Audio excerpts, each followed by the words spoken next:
आप सभी को मेरा नमस्कार। मैं किशोर कुमार साहू। आप देख रहे हैं इंजीनियरिंग मैकेनिक्स। इंजीनियरिंग मैकेनिक्स में हम बात कर रहे हैं सेंटर ऑफ ग्रेविटी के बारे में। सेंटर ऑफ ग्रेविटी क्या होता है और इसको हम कैसे कैलकुलेट कर सकते हैं, इसके बारे में लास्ट लेक्चर में हमने डिस्कस किया था।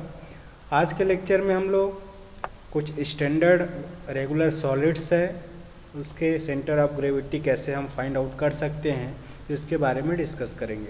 तो आज के लेक्चर में हम डिस्कस करेंगे कि कोई कोन है, कोन एक सॉलिड है और उसका सेंटर ऑफ ग्रेविटी हम कैसे फाइंड आउट करें, इसके बारे में डिस्कस करेंगे। ठीक है, तो सबसे पहली बात तो centre of gravity find out करने के लिए हम दो तरीके के मेथड यूज़ कर सकते हैं। एक इंटीग्रेशन मेथड होता है और दूसरा मोमेंट मेथड होता है। ठीक है, तो कोई भी रेगुलर सॉलिड है तो उसका centre of gravity find out करने के लिए हम इंटीग्रेशन मेथड का यूज़ कर सकते हैं। जैसे कि हमने पहले भी डिस्कस किया हुआ था, अगर कोई लाइन सेगमेंट है, वन डायमेंशनल बॉडी है, जैसे लाइन है या कर्व है, तो उसका सेंटर ऑफ ग्रेविटी या सेंट्रॉइड फाइंड आउट करने के लिए हम इंटीग्रेशन मेथड का यूज़ करते हैं। और इसमें हम दो इक्वेशन यूज़ करते हैं, एक एक्स सी और वाई सी फाइंड आउट करने के लिए। ठीक है, एक्स सी के लिए ये integration of x D l upon integration of d L होता है, जहाँ पे डी एल क्या है, जिस एलिमेंट को हम कंसीडर कर रहे हैं उस एलिमेंट का लेंथ है और एक्स उस एलिमेंट का वाई एक्सिस से डिस्टेंस है। तो ये एक्स सी हम फाइंड आउट कर सकते हैं। वैसे ही वाई सी जो कि सेंट्रॉइड का पोजीशन या सेंटर ऑफ ग्रेविटी का पोजीशन बताता है एक्स एक्सिस से, तो ये फाइंड आउट करने के लिए हम integration of y d l upon integration of d l इस इक्वेशन का यूज़ करते हैं। क्लियर है। इसी तरीके से हमने पहले भी डिस्कस किया हुआ है, जब हमने सेंट्रॉइड फाइंड आउट किया था, तो जैसे सेंट्रॉइड फाइंड आउट करते हैं वैसे ही सेंटर ऑफ ग्रेविटी हम किसी भी टू डायमेंशनल बॉडी के लिए फाइंड आउट कर सकते हैं।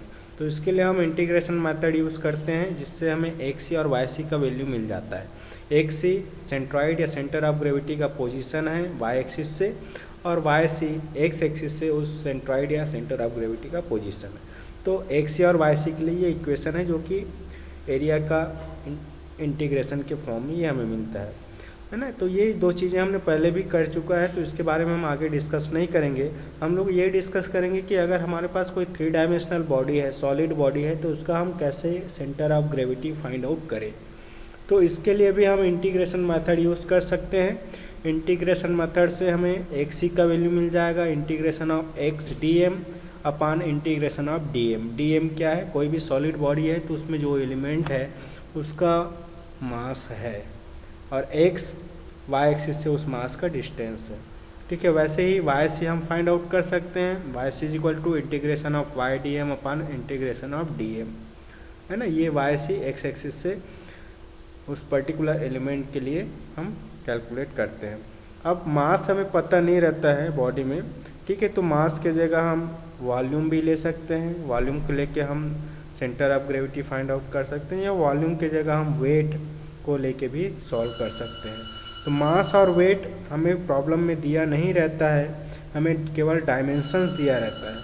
तो डायमेंशंस का यूज़ करके हम वॉल्यूम इजीली कैलकुलेट कर सकते हैं। इसलिए आगे जो भी प्रॉब्लम हमारे पास आएगा, जो भी सॉलिड आएगा, उसका सेंट्रॉइड या centre of gravity find out करने के लिए हम वॉल्यूम का यूज़ करेंगे। मतलब यहाँ पे जो बीच में फॉर्मूला हमने दिया हुआ है, इसका यूज़ करके हम centre of gravity find out करेंगे। क्लियर है। तो सबसे पहले ये डिस्कस करते हैं कि कोई रेगुलर सॉलिड है। रेगुलर सॉलिड मतलब सिलेंडर है, कोन है, स्फीयर है, तो उसका हम किस तरीके से centre of gravity find out कर सकते हैं। लास्ट लेक्चर में हमने इसके फॉर्मूला के बारे में डिस्कस किया हुआ था, और उससे हमने देखा था कि किसी पर्टिकुलर रेगुलर या स्टैंडर्ड सॉलिड का सेंटर ऑफ ग्रेविटी कहाँ पे होता है।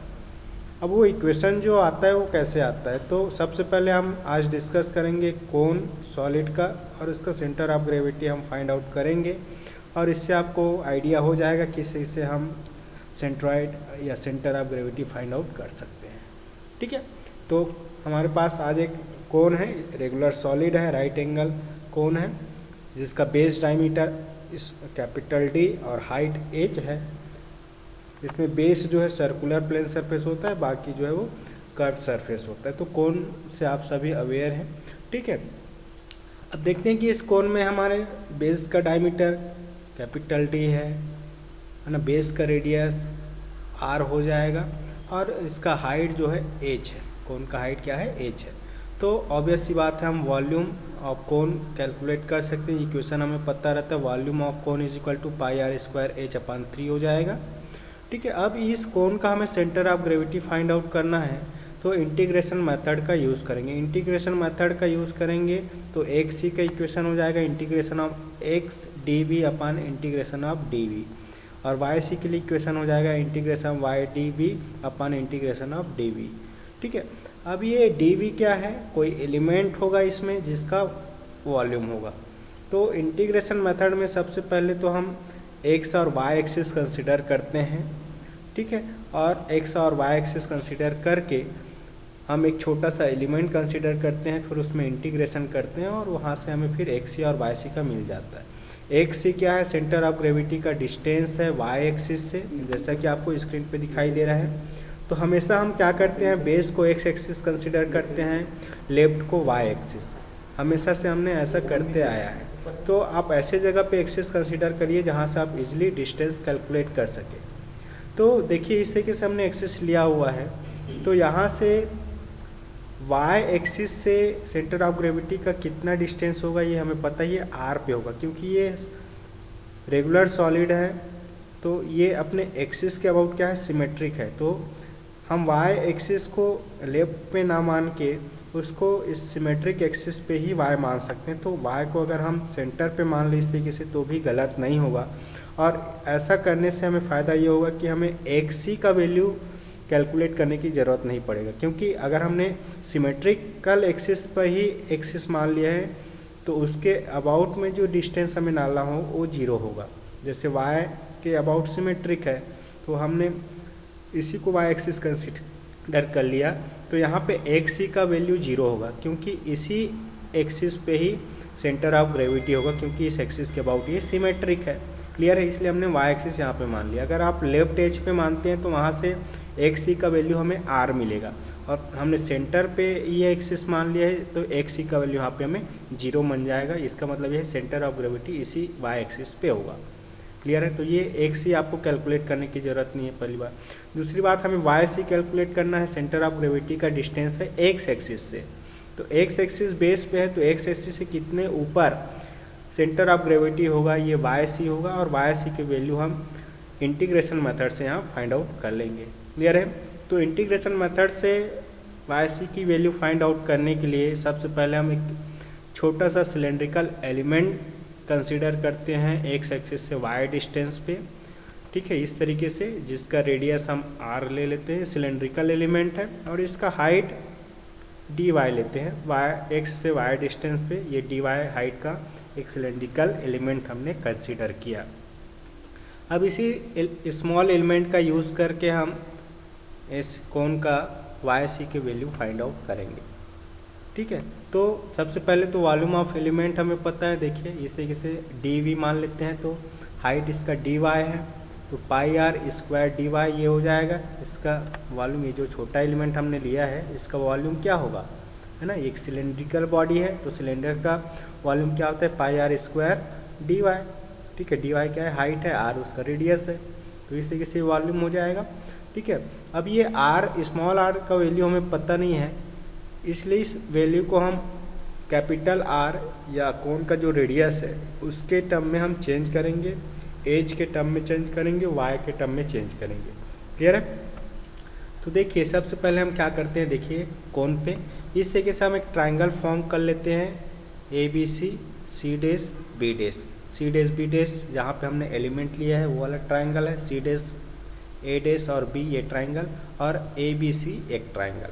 तो ये दो ट्राइंगल, दोनों ट्राइंगल क्या होगा, ये इक्विवेलेंट है दोनों ट्राइंगल, तो यहाँ पे जो साइड्स है ये रेशियो में होगा, है ना, मतलब इन दोनों ट्राइंगल को देखिए ए बी सी और ए डैश बी और सी डैश ये ट्राइंगल को कंसीडर करें तो ए बी सी का बेस कितना है, आर है, और ए डैश सी डैश बी इस ट्राइंगल, ये जो ऊपर ट्राइंगल है इसका बेस स्मॉल आर है, तो दोनों का रेशियो है ना, और इसके हाइट का रेशियो ये बराबर होगा।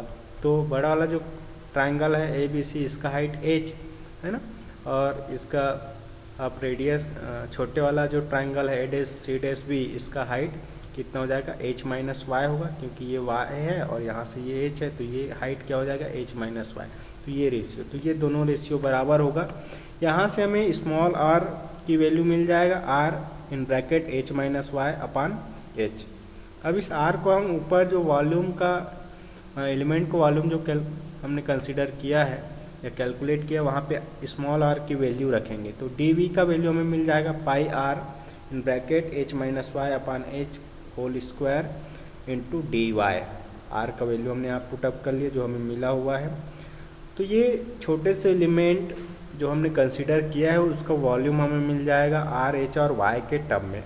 आर और एच यहाँ पे कांस्टेंट है, वाई वेरिएबल है, और डी वाई के रेस्पेक्ट में इसको इंटीग्रेट करेंगे तो ये हमें वाई का जो टर्म्स है वो हमें मिलेगा। क्लियर है? इसलिए हमने इसको इस टर्म में कन्वर्ट किया हुआ है।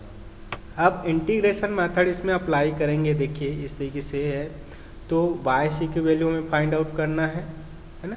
वाई सी एक्स से डिस्टेंस है, इसलिए एक्स के पैरेलल हमेशा एलिमेंट लेना है। अगर हम वाई एक्सिस के से हम एक्स सी डिस्टेंस फाइंड आउट करें तो वाई एक्सिस के पैरेलल एलिमेंट लेंगे, जैसा कि हम सेंट्रॉइड फाइंड आउट करने के लिए करते हैं। एक्स से हमने वाई सी डिस्टेंस कैलकुलेट किया है, तो इसलिए हमने इसके पैरेलल ही एलिमेंट ये लिया हुआ है। क्लियर है? जैसे सेंट्रॉइड में भी करते थे। तो यहाँ पे y is equal to integration of y d v upon integration of d v हमें मिलेगा। ठीक है, डी वी का वैल्यू हमने कैलकुलेट किया है, तो यहाँ पे आप पुटअप कर देंगे डी वी की वैल्यू। और ये एलिमेंट देखिए ऊपर से नीचे कहाँ तक मूव कर सकता है, तो ये बेस तक और अपेक्स पॉइंट टॉप पॉइंट तक। तो नीचे एज का वैल्यू 0 या वाई का वैल्यू 0, और ऊपर तक ये y का वैल्यू h हो सकता है। y का वैल्यू वेरिएबल है। ठीक है, तो y का जो वैल्यू है वो बेस से उसके अपेक्स पॉइंट, कोन के अपेक्स पॉइंट तक वेरी कर सकता है। तो बेस पे y का वैल्यू 0 और अपेक्स पे y का वैल्यू h होगा। तो ये लिमिट हमें अप्लाई करना है 0 to h। h upper limit है, 0 लोअर लिमिट है। और यहाँ पे dv की वैल्यू पुटअप करेंगे तो इंटीग्रेशन विथ लिमिट्स 0h ये हो जाएगा pi in bracket r minus H minus Y upon H का whole square D Y into Y. Clear है? इक्वेशन हमें मिलेगा। और नीचे integration of pi r in bracket h minus Y upon H का whole square into D Y. तो D Y के respect में इसको हम इंटीग्रेट करेंगे ऊपर और नीचे। तो सबसे पहले देखते हैं ऊपर वाले टर्म में, यहाँ पे पाई आर स्क्वायर और एच स्क्वायर ये कांस्टेंट है, बाहर निकलेगा। नीचे वाले टर्म में देखिए pi are square H square ये भी कांस्टेंट है, तो pi are square upon H square ये दोनों टर्म में कांस्टेंट है, बाहर निकलेगा। और ऊपर नीचे है तो दोनों कैंसिल आउट हो जाएगा। तो फाइनली हमें क्या मिलेगा, ऊपर को आप एक्सपेंड करेंगे एच माइनस वाई का स्क्वायर इंटू वाई, और नीचे एच माइनस वाई का स्क्वायर, इसको एक्सपांड करना है। तो ये हो जाएगा integration of h square y minus 2h y square plus y cube into D y. और नीचे वाला टर्म आपको मिल जाएगा integration of h square minus 2h y plus y square into D y. ठीक है, तो ये पूरे टर्म का हमें डी वाई के रेस्पेक्ट में इंटीग्रेट करना है with limit 0h। H square constant है इसलिए बाहर आएगा, केवल आपको वाई का इंटीग्रेशन करना है। तो देखिए यहाँ से हम इंटीग्रेट करेंगे तो वाई सी का वैल्यू क्या मिल जाएगा, पहला वाला टर्म एच स्क्वायर कॉन्स्टेंट है, वाई का इंटीग्रेशन होगा y square upon 2 minus 2h constant है, वाई स्क्वायर का इंटीग्रेशन होगा y cube upon 3 plus y to the power 4 upon 4। ये हमें मिल जाएगा, लिमिट है 0 टू h। वैसे ही नीचे जो टर्म है उसको हम इंटीग्रेट करेंगे, एच स्क्वायर कॉन्स्टेंट है ना, कांस्टेंट वैल्यू है तो केवल y यहाँ पे मिलेगा इंटीग्रेट करने पर, माइनस 2h कांस्टेंट है, y का इंटीग्रेट करेंगे तो वाई स्क्वायर अपान 2 मिलेगा प्लस वाई क्यूब अपान 3, और लिमिट यहाँ पे 0 टू h है। अब लिमिट यहाँ पे रखेंगे तो h के टर्म में सारा इक्वेशन हमें मिल जाएगा, वाई सी का वैल्यू मिलेगा, y के जगह पे आप h पुटअप करेंगे तो ये वैल्यू हमें मिल जाएगा h to the power 4 upon 2 minus 2h to the power 4 upon 3 plus h to the power 4 upon 4।